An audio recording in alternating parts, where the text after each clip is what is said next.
Digestive system page number 319 319 topic आपका teeth दांत। बस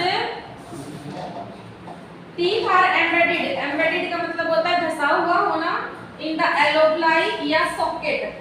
सॉकेट क्या होते हैं, जैसे घर में बिजली के प्लग होते हैं, ठीक है, वैसे ही सॉकेट होते हैं किसके, मैंडिबल बोन में और मैक्सिला में प्रेजेंट होते हैं। उनमें क्या होते हैं, आपके जो दांत है वो धंसे हुए होते हैं। Babies are born with two set, जब बच्चा होता है वो दो सेट्स के साथ पैदा होता है। द टेम्परेरी, दो तरह के दांत होते हैं, टेम्परेरी और परमानेंट। टेम्परेरी जिनको दूध के दांत बोलते हैं, जो एक बार टूट जाते हैं दोबारा आ जाते हैं। परमानेंट अगर एक बार टूट गए तो नकली दांत ही लगते हैं, ठीक है। The teeth of both distinction are present in mature form, दोनों ही तरह के जो दांत होते हैं वो क्या होते हैं, आपकी मैच्योर फॉर्म में होते हैं। इन द मैंडिबल और मैक्सिला एट बर्थ, तो छोटा बच्चा जब पैदा होता है तो दांत के लेकर पैदा नहीं होता, लेकिन मसूड़ों के अंदर दांत प्रेजेंट होते हैं, बाहर बाद में निकलते हैं। उसके बाद देयर आर 20 टेम्परेरी टीथ, 20 हैं जो दांत होते हैं हर एक जौ क्या होता है आपका जबड़ा, हर एक जबड़े में क्या होते हैं आपके 10-10 होते हैं। दे बिगिन टू इरप्ट, बच्चे की जब 6 महीने की एज होती है तो ये इरप्ट का मतलब होता है बाहर निकलना शुरू होते हैं। और उसके बाद क्या होता है, शुड बी प्रेजेंट, और ये कब तक रहते हैं आपका 24 मंथ तक।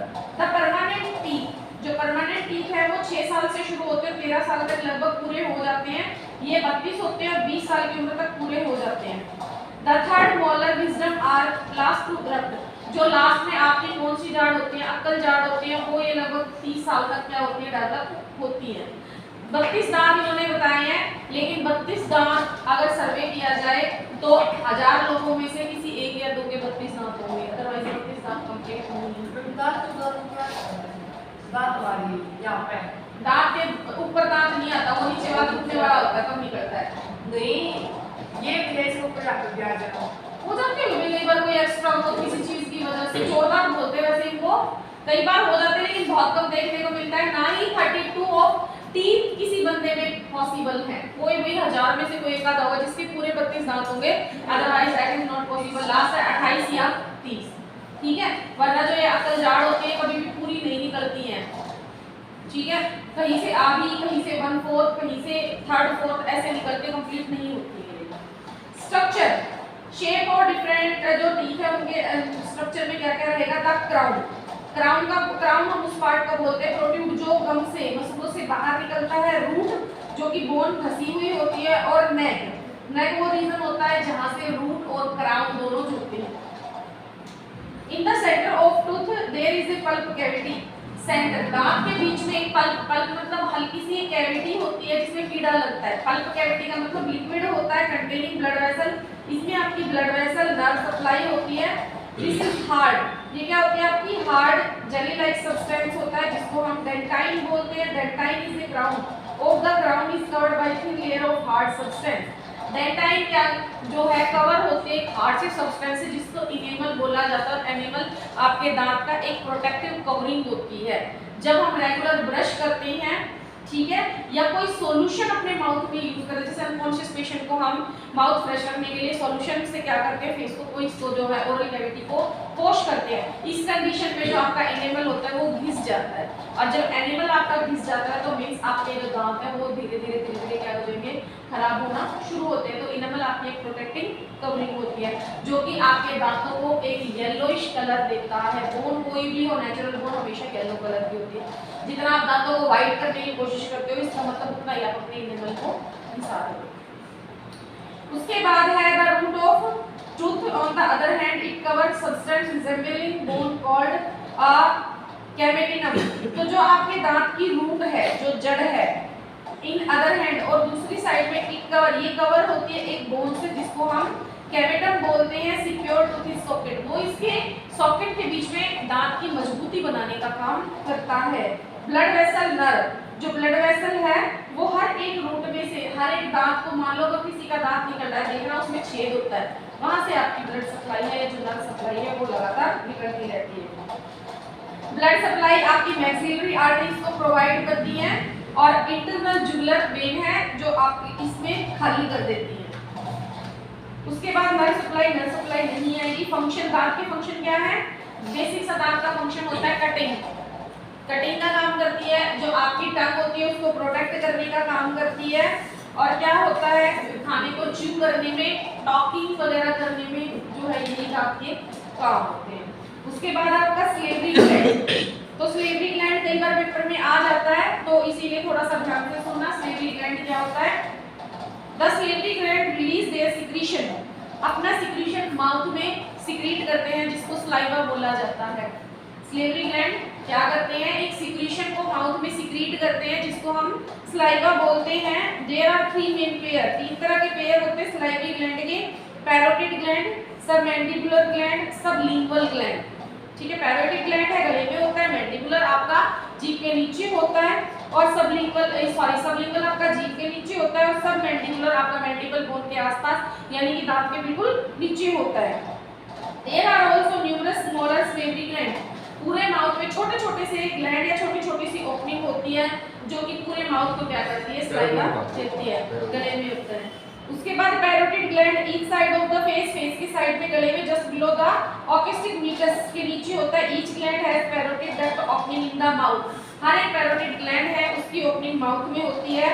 सेकंड, अपर मोलर टूथ, तो आपके जो मोलर टूथ होते हैं ये वाले, यहाँ पे क्या होती है, इनकी जो सप्लाई होती है वो होती है। सबमैंडिबुलर ग्लैंड है आपका, क्योंकि मैंडिबल बोन है जो आपकी ह्यूमन बॉडी का क्या होता है, मूवेबल जॉइंट होता है। एक मूवेबल बोन पूरी ह्यूमन बॉडी में आपकी मैंडिबल बोन ही होती है, जो कि मूवमेंट करती है। अदरवाइज कोई भी बोन है जो मूवमेंट नहीं करती है, अपनी पर्टिकुलर मूवमेंट मैंडिबल को छोड़कर नहीं होती है। ये रही होती जॉइंट फॉर्म होने के बाद जॉइंट तो फिर इसका यहाँ इसका जॉइंट यहाँ पे है, लेकिन ये मूवेबल बोन होती है। ह्यूमन बॉडी में मूवेबल एक ही बोन होती है, नहीं, ये जॉइंट की वजह से काम करती है। ये फिर जॉइंट की वजह से, ये जॉइंट की वजह से, जॉइंट जरूर है लेकिन इसका पर्टिकुलर काम है। ये एक जगह पे रहने वाली बोन नहीं है, जैसे कि जॉइंट तो मैक्सिला का भी है, लेकिन क्या ये हिलती है? ये बोन यहाँ पे सिचुएटेड है, क्या ये हिलती है? ये एक ही जगह स्टेबल रहती है, लेकिन ये बोन है ये मूवमेंट करती है, ऊपर नीचे अप डाउन होती है। बाकी कोई बोन मूवमेंट नहीं करती है। वहां पे काम होता है जॉइंट का, आपके जॉइंट की वजह से बोन क्या कर रही है, वेट कैरी कर रही है। लेकिन यहाँ पे जॉइंट से मूवमेंट तो हो रही है, लेकिन इसका अपना खुद का वेट होता है। ये किसी भी चीज की सहायता से काम नहीं करती है। ह्यूमन बॉडी के स्केलेटल सिस्टम में आपकी सिर्फ एक ही मूवेबल जॉइंट है, आपकी एक ही मूवेबल बोन होती है, वो होती है आपकी मैंडिबल। कमेंट, इसके अलावा कोई भी बोन अपना पर्टिकुलर काम नहीं करती है। कोई भी बोन जब 2 या 2 से ज्यादा बोन जुड़ जाती है तभी वो एक काम को कर पाती है, जबकि मैंडिबल अकेली सिंगल बोन करती है। कहीं से कोई भी काम का हिसाब लगा के देख लो, सिंगल बोन कहीं वर्क नहीं करती। आप हाथों में कुछ उठाते हो, यहाँ पे भी देख लो, ये बोन है, ये बोन है, ये बोन है, उसके बाद यहाँ से वेट लगता है, ये बोन है, तब उठता है। लेकिन मैंडिबुलर जो बोन होती है खुद में इंडिविजुअल बोन होती है, जो कि वर्किंग कैपेसिटी अपनी खुद की रखती है। तो like each side of the face, angle of the जा, तो ये क्या होता है, जा के साइड में होते हैं सब मैंडिबुलर एट ओपन। और इनका काम क्या होता है, माउथ का जो फ्लोर होता है, ये वाला हिस्सा, यानी कि जीभ के बिल्कुल नीचे वाला हिस्सा, इसको हम फ्लोर बोलते हैं। यहाँ पे अपना सिक्रीशन देते हैं each side of frenulum of the tongue, जीभ के दोनों तरफ, यहाँ भी और यहाँ भी। सबलिंगुअल होता है आपका जीभ के नीचे, सबसे अच्छी सप्लाई आपकी जीभ के नीचे होती है, इसीलिए ओरल थर्मामीटर से जब टेम्परेचर लेते हैं तो वो जीभ के नीचे सबलिंगुअली लगा दिया जाता है। तो ये है mucous membrane of floor of the mouth, या इसको बेसिक सा याद कर लेना, अंडर द टंग, जीभ के बिल्कुल नीचे ही जो सबलिंगुअल ग्लैंड है वो होती है, और इसके स्मॉल छोटे छोटे डक्ट ओपन होते हैं, जिसमें से सलाइवा क्या है, बाहर निकलता है। अब इसका स्ट्रक्चर, ग्लैंड्स जो होते हैं वो एक फाइबर्स कैप्सूल से क्या होते हैं, कवर होते हैं। इनमें छोटी छोटी लोब्स हैं, पाई जाती है। इसकी सिक्रीटरी ग्लैंड की saliva is released into the ductules, duct की शॉर्टेस्ट फॉर्म होती है आपकी डक्ट्यूल्स, जैसे आर्टरी की आर्टरियोल, वेन की वेन्यूल्स होती है, वैसे ही डक्ट की डक्ट्यूल्स होती हैं।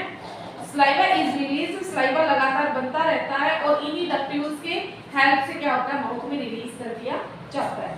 ब्लड सप्लाई है, इसको एक्सटर्नल जो आपकी कैरोटिड आर्टरी है वो क्या करती है, वेनस सप्लाई आपकी जो ब्लड सप्लाई देती है। कंपोजिशन ऑफ सलाइवा बहुत इंपॉर्टेंट क्वेश्चन है। सलाइवा में कंपोजिशन कौन सा रहता है, तो सबसे पहले रहता है आपका वाटर, पानी, mineral salt, salivary amylase, mucus, antimicrobial substance. यहाँ पे कोई एसिड फॉर्मेट प्रेजेंट नहीं होती है। अगर एसिडिक कोई भी चीज होगी तो क्या हो जाएगा, मुंह जल जाएगा। एसिड फॉर्मेट होती है तो उसका रिजल्ट हमारे सामने क्या आता है, मुंह में छाले हो जाते हैं। जब किसी के मुंह में छाले होते हैं तो इसका मतलब क्या होता है, पेट में एसिड की फॉर्मेशन ज्यादा हो गई है। क्यों? क्योंकि माउथ में कोई भी चीज परमानेंट स्टोरेज पे नहीं होती है, कोई भी चीज ज्यादा लंबे टाइम तक नहीं रुकती है, इसीलिए यहाँ पे एसिड फॉर्मेट होने का तो सवाल बनता ही नहीं है। लेकिन हमारे मुंह में छाले होने का रीजन क्या होता है, जब पेट में केमिकल डाइजेशन ज्यादा हो जाता है तो क्या है, रात को देखो जब आप खाना खा के सो जाते हो तो क्या होता है, जितना भी पेट का केमिकल होता है वो मुंह में आता है जब हम सोते हैं। तो क्या होता है, वो केमिकल कई बार ज्यादा वो हो जाता है, गर्म होता है, या ये लगा लो ज्यादा केमिकल रिलीज कर देता है, जिसकी वजह से अंडर टंग या हमारे मुंह में छाले हो जाते हैं। कई बार हम गर्म चीज खा लेते हैं तो उसकी वजह से माउथ का टेम्परेचर गड़बड़ा जाता है तो भी छाले हो जाते हैं। या फिर आप मान लो परमानेंट किसी डिजीज से सफर कर रहे हो, वहां पे हाई ग्रेड मेडिसिन आप लोग खा रहे हो, लगभग एक टैबलेट आप 700 ml की mg की खा रहे हो तो भी आपको छाले हो जाएंगे। It is the result of chemical disposition of any drug. ठीक है, तो जब भी किसी के माउथ में छाले होते हैं तो उसका मेन रीजन रहता है पेट में एसिडिक ग्रेविटी बढ़ जाना है, इस पेट में एसिडिटी जो फॉर्मेशन है वो ज्यादा हो जाना है। सिक्रीशन ऑफ सलाइवा है, इसको छोड़ दो। उसके बाद आ जाओ फंक्शन। किसी भी चीज, पहली बात सलाइवा क्या करता है, ब्रेक डाउन करने के काम आता है। खाने को जब तक उसमें सलाइवा नहीं मिलेगा ब्रेक डाउन नहीं होगा, सॉफ्ट नहीं होगा। तो दो काम मैंने आपको बता दिए, खाने को सॉफ्ट करने का काम करता है और खाने को ब्रेक डाउन करने का काम करता है। तीसरा इसको क्या करता है, स्वेलोइंग करने में हेल्प करता है। चौथा इन्होंने दे रखा है केमिकल डाइजेशन। केमिकल डाइजेशन का मतलब जो भी आप कॉम्प्लेक्स फॉर्म में खाना खाते हो वो माउथ से ही ब्रेक डाउन होना शुरू होता है, यानी कि उसकी जो कंसिस्टेंसी है वो ब्रेक डाउन होना शुरू हो जाती है। खाने को लुब्रिकेट, लुब्रिकेट का मतलब होता है थोड़ा सा नमी बनाए रखने का काम करता है। इसी वजह से क्या होता है, खाना छोटे छोटे पीसेस में टूट जाता है। क्लीनिंग, माउथ में क्लीनिंग का काम करता है। नॉन स्पेसिफिक डिफेंस, अगर खाने में कोई हानिकारक चीज है या कोई माइक्रो बैक्टीरिया है जो कि खाने के थ्रू बॉडी में जा रहे हैं तो उनको माउथ में ही किल कर देता है। टेस्ट, टेस्ट के काम आता है, जो आपका सलाइवा जब तक वो खाने में मिलेगा नहीं हमें टेस्ट नहीं आता है। उसके बाद है फेरेंस, करें या नहीं करें, ठीक है कल करेंगे। फेरेंस